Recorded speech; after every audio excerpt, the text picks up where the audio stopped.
Good morning tout le monde, bienvenue dans cette vidéo spéciale sur les réglages du A7 V. Il faut absolument régler ces choses lorsque tu reçois ou lorsque tu commences à utiliser ton A7 V.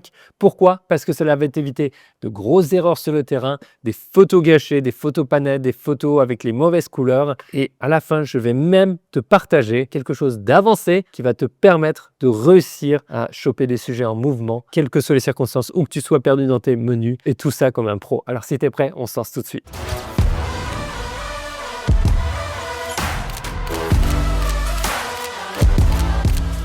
Bienvenue, on va se lancer tout de suite dans le premier menu. La première chose que tu dois changer, la première chose quand tu reçois ton appareil, c'est d'aller dans la partie prise de vue, réglage 7. Ensuite, tu vas dans déclenchement sans carte mémoire et tu passes de activer à désactiver.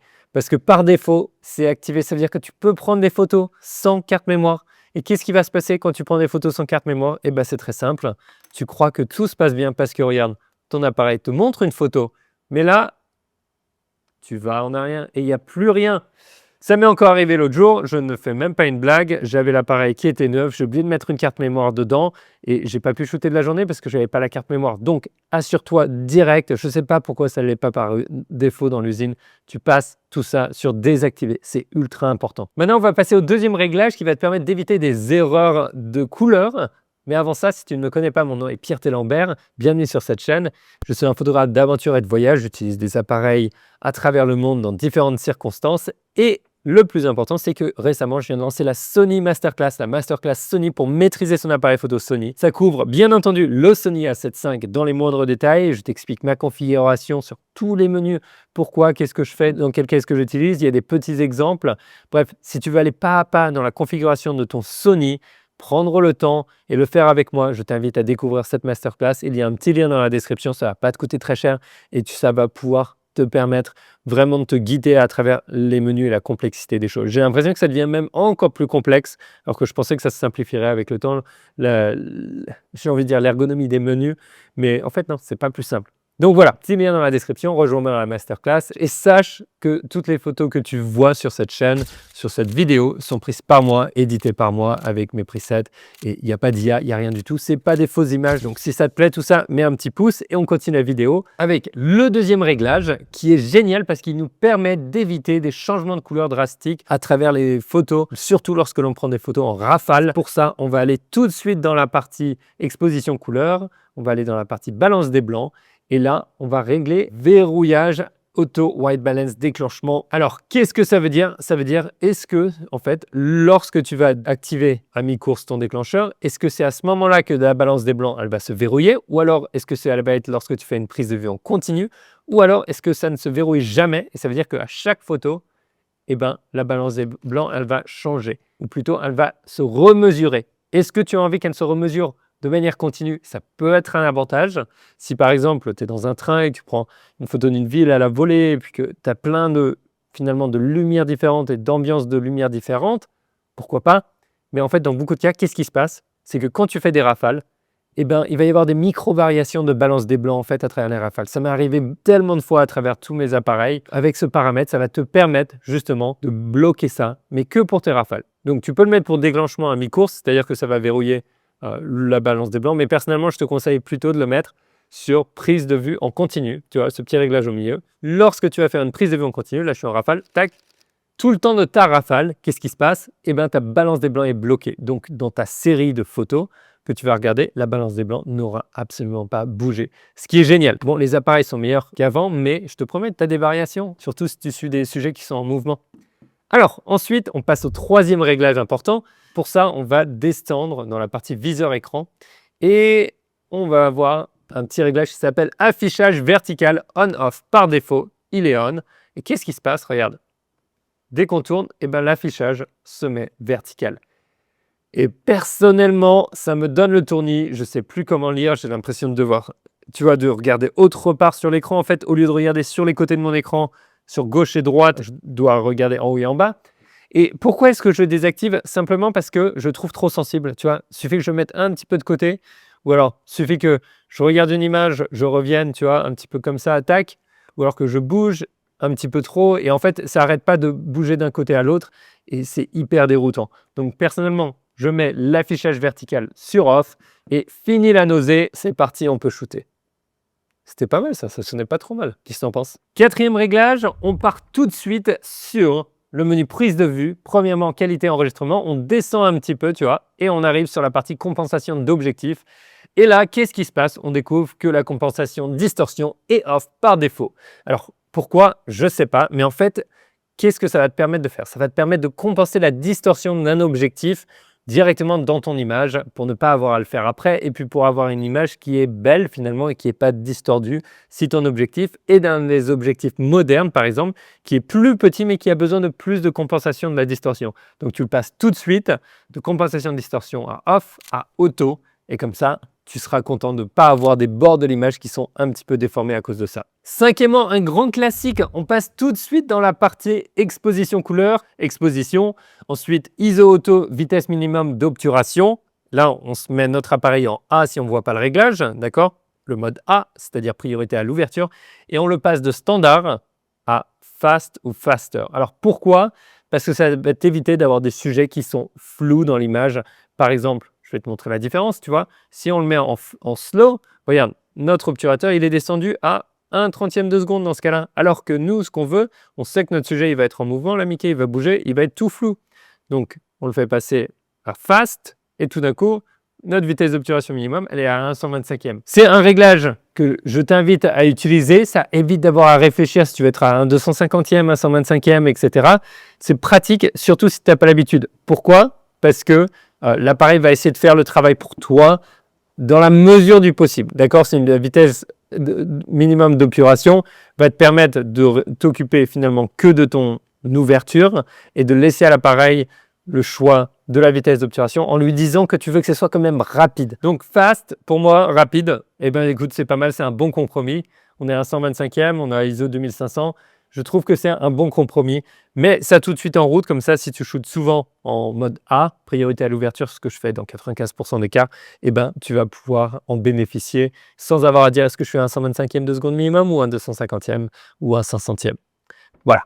Et maintenant, 6e réglage qui va te permettre d'éviter d'avoir des arrière-plans qui sont complètement cramés juste parce que ton sujet doit être bien exposé, ça va être d'aller dans la partie exposition couleur, dans la partie mesure numéro 3, visage multimesure et de le passer de on à off. Alors qu'est-ce que ça fait ce visage multimesure? Eh bien c'est très simple, en fait ça va te dire à l'appareil, il faut que tu fasses ta mesure de lumière et exposée pour le visage en premier et non pas pour l'image en entière. Donc il faut que tu mettes la priorité sur le visage plus que l'image entière. Et en fait, si tu veux ça, prends le dessus un petit peu sur ton mode de mesure que tu as choisi. Tu vois, si tu es en mesure centre ou standard ou multi, si tu as le visage multi-mesure qui est en route, eh ben, tu vas te retrouver avec des fois des visages qui vont être bien exposés, mais tu as un arrière-plan complètement cramé. Ou alors, si tu voulais faire une silhouette, l'appareil va passer son temps à compenser en fait et à pas te laisser faire une silhouette. Si tu veux le visage justement et exposé pour l'arrière-plan, c'est très difficile de faire ça. Voilà, donc désactive-le, ça va te permettre d'éviter de t'arracher les cheveux. Et maintenant, 7e réglage, avant notre bonus spécial, tu vas voir, il est assez avancé, mais je pense que tu vas l'aimer. Le 7e, il nous vient droit d'un participant dans un workshop qui me dit « J'aime pas les photos à l'arrière de l'appareil sur Sony, je sais pas pourquoi, je viens de Canon, c'est pas top. » Alors, pour y remédier, tu peux appuyer sur ton petit bouton fonction tout de suite et tu vas dans la partie apparence créative. Tu peux aussi y arriver à travers ton menu et aller dans la partie exposition couleur et ensuite tu vas en dessous couleur ton et ensuite tu vas apparence créative. Voilà. Et en fait, là, tu découvres que tu as plein d'apparences créatives pour tes photos qui vont s'appliquer aux photos en HEIF et en JPEG. D'accord? Pas en RAW. Par contre, qu'est-ce que tu vas pouvoir faire? C'est changer un petit peu l'ambiance que tu vas avoir, ce que tu vas voir à l'arrière de ton appareil et ce que tu transfères sur ton téléphone si tu transfères une photo en JPEG. Même si tu shootes en RAW dans ton appareil, tu peux transférer une photo sur ton téléphone et ce sera du JPEG. Donc, avec ces apparences créatives. Alors, qu'est-ce que je te conseille de faire si tu n'aimes pas trop à l'arrière de ton écran? Premièrement, tu peux jouer avec les nouvelles apparences créatives. On a film 1, film 2, film 3, instantané, soft key, noir et blanc, etc. C'est cool, mais personnellement, je laisse en standard. J'aime bien à l'origine. Et là, tu fais augmenter ton contraste. Alors, tu peux aller à plus 9 si tu veux, mais personnellement, je le passe de 0 tu vois, à peu près plus 5. Et ce que je vois à l'arrière de l'écran, en fait, me plaît beaucoup plus. Sachant que sur le A7 V, on a un meilleur écran, on a 2 millions de points de résolution sur cet écran. Donc c'est génial, c'est beau, mais avec un petit peu de contraste, c'est encore plus fun. Et si tu veux jouer avec des émulations de films et tout ça, franchement, essaye-les. Et puis, ça peut te faire une petite ambiance Fuji avec les recettes, sans même avoir à passer par du Fuji, tout dans ton Sony en ayant le meilleur autofocus et tout ça. Maintenant, comment fait-on pour réussir à choper un sujet qui est en mouvement ultra rapide alors qu'on n'est pas du tout prêt pour ça, on n'est pas du tout dans le bon mode, on est par exemple en priorité à l'ouverture, notre vitesse d'obturation elle est descendue à 1/40e de seconde, notre point de focus il n'est pas au bon endroit. Comment est-ce qu'on fait pour réussir ça? Et bien pour ça, on va faire une petite chose magique, on va venir régler notre bouton C3 et tu vas voir, regarde, tout d'un coup là, je suis à 1/100e de seconde, c'est la catastrophe, mon sujet est en mouvement, j'ai vu un animal incroyable, une licorne qui passe à travers ma scène et j'arrive pas à la prendre parce que tout est flou maintenant, tu vois. Regarde, oh non, tout est flou, j'ai tout loupé. Par contre, tout d'un coup, qu'est-ce que je fais? Je découvre que j'ai réglé ce petit bouton C3 avec Pierre sur YouTube. J'appuie dessus et là, incroyable. Je viens de prendre littéralement 30 photos en une demi-seconde, tu vois, et tout est net. C'est trop bien. Bon, avant que je te révèle la sauce secrète, n'oublie pas, dans la masterclass, tu as tout ça détaillé, pas à pas, avec moi. On prend notre temps, tu peux prendre ton thé, ton café, et tu peux regarder autant de fois que tu veux ces vidéos. Tu as accès à vie, d'où tu veux. Bref. Donc maintenant, tu vas dans ta petite valise. Numéro 3, personnalisation, manipulation, réglage personnalisé. Tac, et là, tu descends. Et là, ton bouton numéro 4, tu fais appuie dessus. Et on va le changer tout de suite, tu vois, c'est le C3. Et là, on va faire rappel personnalisé, maintien 1. Et là, tu peux prendre une copie d'écran, hein, si tu veux revenir dessus tout de suite. Je te le laisse à l'écran. Mais en gros, voici les réglages que tu vas mettre. Mode de prise de vue, priorité à la vitesse, d'accord? Ouverture, on n'y touche pas. Vitesse d'obturation, 1 2 millième, ou si tu as envie d'être fou, un 2500, un 3200, ça dépend un petit peu de toi et de comment tu shootes. Mais là, je vais mettre un 2 millième. Entraînement, on ne peut pas y changer.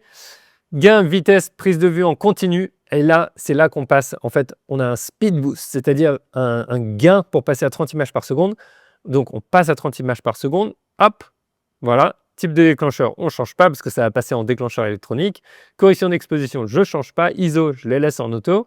Mode de mesure multi, je laisse. Mode de mise au point AF, on continue. Donc, on passe de automatique à continu. Zone de mise au point, là, personnellement, je descends. Tu vois, je te conseille de descendre et tu passes en suivi XL, d'accord? Niveau AF pour passage, je le laisse en standard, c'est s'il y a quelqu'un qui passe dans le champ devant ton sujet. Est-ce que tu veux que ce soit très réactif ou standard? Ou verrouillé? Moi, je le laisse en standard. Suivi AF pour changement de vitesse et en fonction de si ton sujet il change de type de mouvement, est-ce que tu veux que ce soit très réactif, standard ou stable?